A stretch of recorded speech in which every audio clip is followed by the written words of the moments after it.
Greetings and welcome to Old Drunken Discography. I'm your host, Jason. My other host is Tim. That would be me. And our other host is Bill. I just go with the flow. We're talking Queens of the Stone Age. This was Tim's pick, which means he holds the slap button. We rotate out every week. This video is going to be songs for the deaf. We'll take a quick look at the current rankings. No first album bias here. Let's see what happens with songs for the deaf. Well, I mean, right off the bat, it's a meat grinder material for the 2000s. Yeah, we'll see. I'm trying to think about what else came out in 2002 Yeah, here. I have to look that up. I don't know what else Exactly. came out in 2002. Because everything I'm thinking about is like 03, 04. I'm thinking 1993 at the moment. That's my next. I mean, I know, at least when we get to the 2000s, I would have been actually alive when we go over those. That's true. Go check out our 1990 Album of the Decade series. It's a classic. In the making. And subscribe eventually, and probably in about 10 years, we'll get to the 2000s. So, Meat Grinder's a big undertaking. Who wants to So, yeah, start us I mean, off? I guess the place to start with this album is obviously they got a new drummer. Yeah, he's okay, I guess. He's okay, I guess. This is the first time Dave Grohl actually plays drums on an album that's not the Foo Fighters, post Nirvana. He also does the Killing Joke album around this time too. But yeah, this is right before the Foo Fighters One by One album. Go back and watch our video on that, because I think that album owes a big debt to this album. So yeah, Nick's still in the band. You got Dave Grohl on drums, and Lanigan is here to stay. He's officially a member. He's singing on a third of these songs. We're still all four of these guys are singing. Actually, you can hear Dave doing a lot of background vocals on this album. Yeah. Right off the bat, a lot of bonus tracks here too. The first track is You Think You Ain't Worth a Dollar, But I Feel Like a Millionaire, which is a great title. It was also a Desert Session song, and it's also not the first song on the album.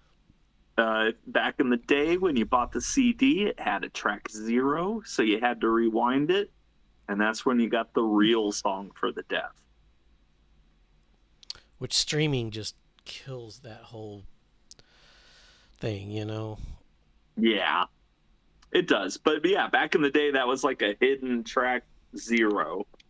And then, we go into a little song called No One Knows. Still probably their biggest radio hit. It's the one that really broke them into mainstream rock radio. Still a great song. It's all kinds of cool stuff there. First It Giveth, just another single, just pounding. The drums on that, the rhythms, great song. Songs for the Dead. What a riff, right? Wow. And one of the most iconic drum intros in the last 25 years. Like, Dave Grohl's just killing it on this album throughout. And another thing too, you get like all the little radio promos and stuff in between. The concept for this album is the drive from LA to Joshua Tree. So as you get further away from the city, i.e. deeper into the album, the stations become a little more out there. The Sky Has Fallen is top song contender. It's the first song I heard him play live. Love that song. Six Shooters, a fun little Nick song. Kind of an intro into Hanging Tree, which was another Desert Session song. and is one of my favorite Lanigan performances. I love Lanigan on that track. Go with the Flow, another big single. Um, the one song on the album that does not feature Dave on drums. I think that one was still Gene Troutman who did the part of. Yeah, Gene. Um, and then you kind of hit a little point in the album where it's like, okay, you got Gonna Leave You, which is just a nice little pop song, fun little Nick thing. Do It Again is, I love just a great song. Top song contender. It's a great song. God Is in the Radio, another top song. Like just such a slinky little riff and another love song kind of ties in with Gonna Leave You. Just another dumb, fun pop song, basically, that works really well. And then as we close out towards the end, the album proper closes with Songs for the Deaf. Not the real Songs for the Deaf, but Songs for the Deaf. And it's a banger of a closer. But it's not the closer because they had an announced hidden track called Mosquito Song, which doesn't fit with the rest of the album, much like going back to I Was a Teenage Hand Model, where this is like a closer that doesn't quite fit. It's a beautiful song. It also features a line, Lullabies to Paralyze. That'll come up later. And then, on the vinyl version, going back to the fun relationship with the band, I discovered Queens of the Stone Age in 2000. Ipecac Records started in 1999, which is Mike Patton's label. And so these were two things that I was into. And then Dave Grohl joins Queens of the Stone Age, and then Ipecac Records signs them and puts out the vinyl. And it's like my worlds just collided at that point. So I'm all in. Ipecac's also going to put out another Desert Sessions. They do 9 and 10. They also grabbed the next Mondo Generator album that Josh and Lanigan contribute to, called A Drug Problem That Never Existed. It's a great album. That also brings back Brant Bjork from Caius. So the Caius guys are still kind of in the picture at this point. The vinyl bonus track is Bloody Hammer, which is Nick, an acoustic guitar, and a Rocky Erickson song. Great stuff. And then during these sessions, they covered the Subhumans. They covered the Kinks again. They covered Turbo Negro. They covered, oh God, who am I missing? There's a couple other ones too. A bunch of cool covers. The Crowns. Yeah. A lot of really cool B-side stuff. I saw the tour twice. I saw that show with Dave Grohl in a basement in Atlanta. And then I was also at the MTV taping for Hard Rock Live, where Dave was out of the band at that point, and they brought in Joey Castillo, who's going to stick around for a few albums. But Nick was still in the band. And I actually made the broadcast, too. If you look at the crowd, I'm visible during No One Knows, if I remember correctly.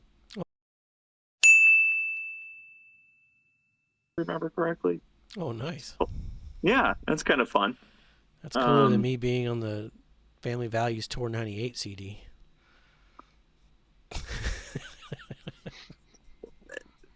Just a little bit. Yeah. It's one of those albums that you can it's great to drive to, obviously. Like, just the format of it and the radio stations. It's a great driving record. 100%. I read through my notes as you were going, and I got to the end. So I'm going to need Bill to go before me before I go. Because that's in my notes. Well, it was interesting having that radio kick in like every. It's like every 2 or 3 songs. It's like, oh yeah, here's a radio station interruption. I thought that was it was unique. I like something like that when you overarch the entire album, just kind of helping tie everything in together again. Hmm. Um, you think I ain't worth a dollar? That opening one, oh, I thought it was an okay intro for them. Um, Emphasis on for them, for Queens of the Stone Age, relatively speaking. I mean, especially given their last album, like opener wasn't as strong. Okay. No one knows. I love that one though as a follow up. That was a great follow up. Um, no one. First it giveth. Again, I like the vocals and the guitar going through that one. Song of the Dead. It goes and it works for me, kinda. I'm not sure, and I love the guitar. That's what I put. Yes. Um, that one grew on me a little bit. A couple times listening through. First one, I wasn't super big fan of, but it grew after a couple listens. Um, I mean, I alluded to this one. This was kind of the album that I started with listening to. With Queens of the Stone Age. It wasn't so much I listened to the album. I heard their songs from this album. Hmm. Um, in various aspects, either radio or games or or movies or just about everything. Because I mean, we get to a later song here, which was pretty popular. I think most people have heard it once or twice, potentially. Go with Um, the flow. yeah, Is that what you're referring? Or no one knows? I'm preferring to go with the flow. Actually, no one knows. I wasn't as familiar as that one, but go with the flow. Yeah, I Grant, feel like I've heard "Go with the Flow" more than no one knows. I mean, Interesting. Okay. I if mean, I they're had to both guess though, bangers. Oh yeah, they're both great.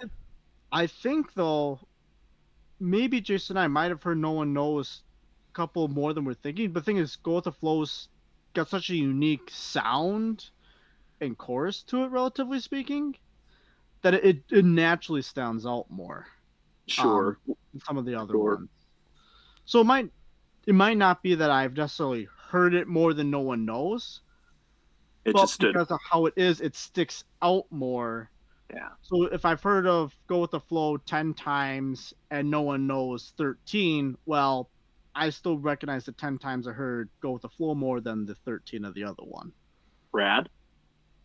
Um, Sky is Falling. I love the shifts. Was interesting, and again that was another grower, but it grew to be top song contender for me. Six Shooters. I love that it's track number 6. They matched the number in the song with the track number. I thought that was finally doing it right. We can count to 6 finally. Um, it was, I mean, it was kind of like a filler track, but I felt like it worked very well though for being Sure. a filler. Hanging Tree, top song contender.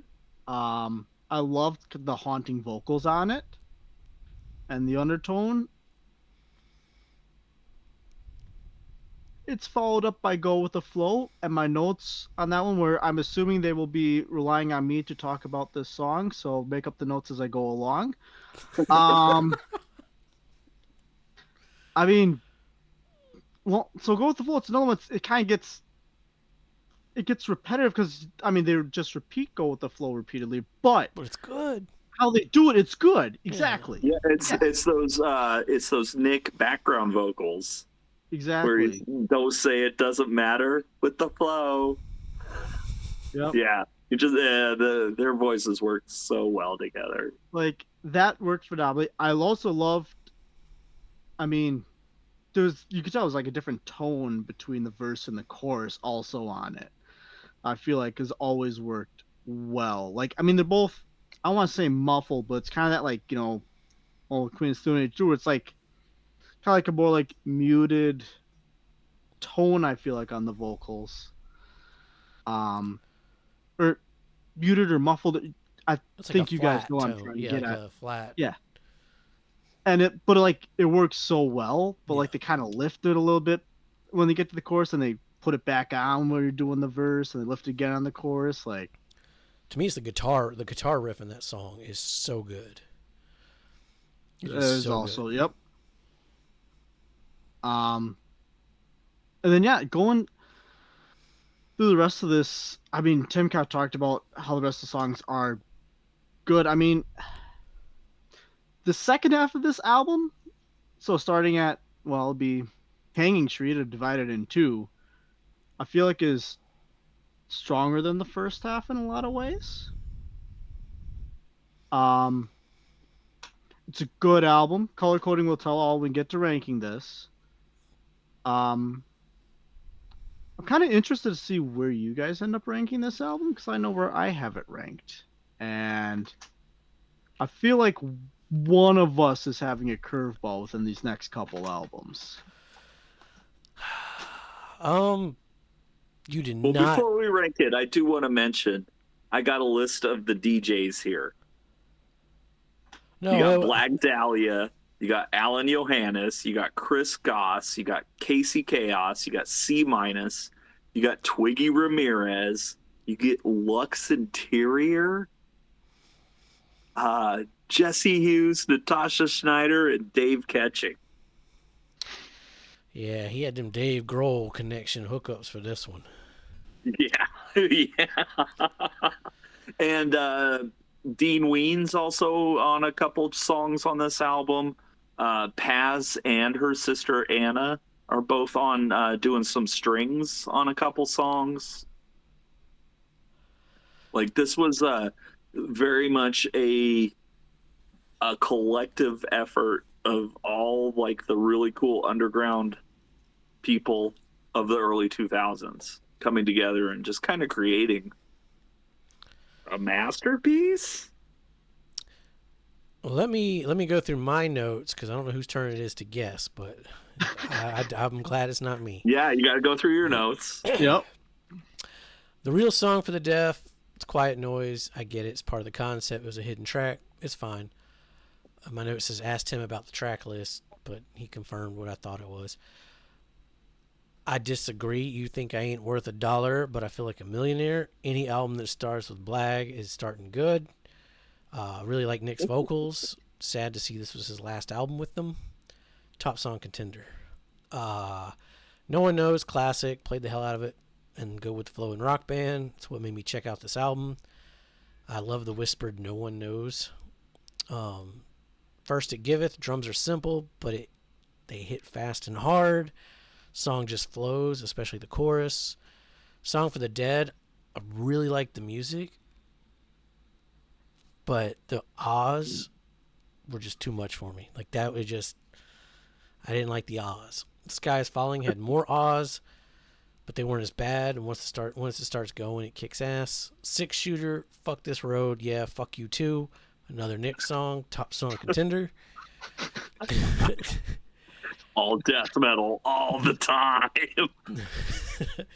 Hanging Tree, it reminded me of something, but I couldn't place it. I loved it, but I couldn't fucking place it. Go With the Flow, another classic. I'll never skip it. Gonna Leave You, super catchy. Love the second verse. I gave it a start. I stomped on your heart. This is the end. No more pictures. We ain't friends. Do It Again is great. God Is in the Radio. It's great. That one piano note played over and over in the intro just puts it over the top. Another Love Song's fine. Song for the Deaf. The closing track just made me think if Radiohead made a cool song. The driving guitars, the vocal melody soars. Another damn near perfect Queens album. Mosquito Song. If I go before Bill, I'll hold off on commenting on the hidden track because I know where he's going to go with it. If I go after Bill, then damn right, that's how you do a hidden track. But you didn't even fucking mention it, so. It is a good hidden track. I'll give you, yes. Because usually you bitch about No Doubt and their hidden tracks, so I figured you was going to do it here. Hey, I've been harping on it the last, 3 bands in a row? Like, no, come on. Everyone gets the point at this point. No Doubt's hidden track sucked. All the Well, other and ones, so these are not only hidden did this one tracks. have a hidden track at the beginning, but there's a hidden track at the end of the hidden track where they actually bring back Feel Good Hit of the Summer. Yep. That's how you fucking do it. That's how you do it. All right. Whose turn is it to rank?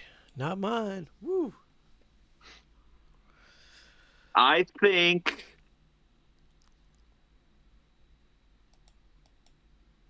Bill will have it at number 1.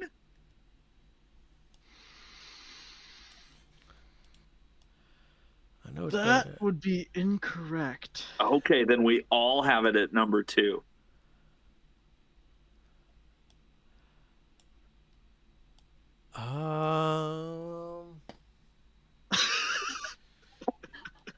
I'm batting 1,000 on this one. You got me on that one. Interesting. Okay, I was nervous going into this one that I'd be the only one that would have it below rated R. I mean, when you get down to it, no. my People have been sleeping on that album for 24 years. my post paragraph justification was I love the energy and vibe of this record. It nails the driving around feel. It's super interesting sound. It still has that otherworldly Queens of the Stone Age feel to it, but like more grounded. Ranking this against rated R is super hard, but I'm going to put it slightly behind rated R. The only justification I can give is I wasn't a fan of the ahs in the Song for the Dead.